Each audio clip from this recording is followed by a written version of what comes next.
Well, it's time for some money talk on this Wednesday morning. And with me, of course, is Money Coach Lama Farran. And today, Lama, we're talking about the importance of having an emergency fund for your family. So what is an emergency fund, first of all? Well, an emergency is really anything that you could not have foreseen coming your way, right? So you're sitting down, you're doing your budget, you have all these expenses that you think about, and emergencies is anything that you could not see coming your way. Like the fridge breaking down or a leak. Yes, or exactly. Or you're driving to work in the morning and you get into a car accident and you have to cover your insurance deductible.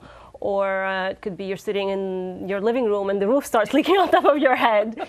Or you get a phone call, you need to book a last minute trip to go visit a sick family member abroad. So all these are emergencies, but booking a last minute trip to go down south in the winter is not really an emergency, right? Oh, okay. So because snow is coming, you can plan for it. So it's really emergency is anything that you could not plan for. Okay, so how do you start the setup of an emergency fund? Well, you really have to look at where your money is going right now. I mean, there's no way of bypassing that. You have to see where are the extras going. And if you have no breathing room, it's just about cutting all those, restaurants, movies, lottery ticket, not forever, but just for a certain period of time until your emergency fund is built up.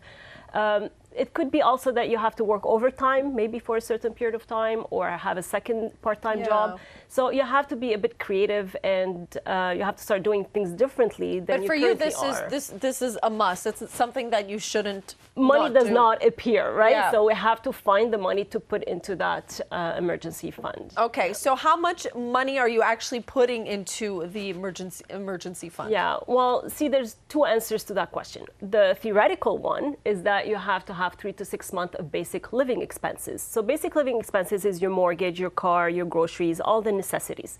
So you take that amount, you multiply it by 3 to 6. Now that adds up to thousands of dollars. And we know that a lot of people are paying, living paycheck to paycheck. They don't have any breathing room. They're struggling to pay down debt. So the idea of having these thousands of dollars sitting in a bank account is just not going to happen. Unrealistic, yeah. Exactly. So they give up on the idea of having an emergency fund even before trying. So I really recommend to start with a mini emergency fund, tiny one, $2,000 to $3,000. It's far from the recommended level, but it's a good start. And it's going to motivate you to achieve a small goal, and then you'll do the bigger one once you see that it's doable. Yeah, because when that day comes that you need it, you're going to be thankful that you had it there. But what about for people who, can just put it on their credit card or take a line of credit at the bank? I mean, no, a lot of people do that. Take a line of credit at the bank. I know it's been suggested to me before. Of course. So what do you say to that? Well, what I say is that, this generation really lost the concept of the cash savings that you have. You're like, okay, why should I bother? I have my line of credit, I have my credit card. But it's not your money. The line of credit and the credit card is the bank's money. And the minute you touch it, it's going to cost you interest.